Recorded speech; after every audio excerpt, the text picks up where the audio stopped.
Guys Tangla youth ক্লাবৰ সৌজন্যত আয়োজিত খুবেই আকৰ্ষণীয় এই দিনটো।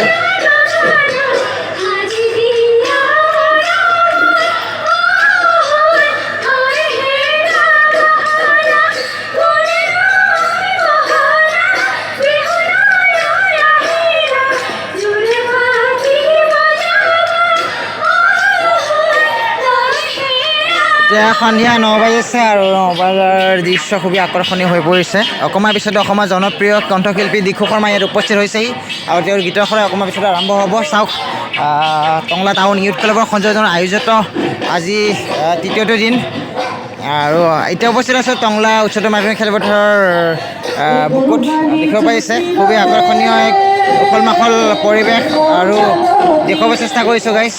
চাওক এটা খুবেই দৰ্শক ইয়াত ভৰি আছে, দেখিছে এইপিনেও।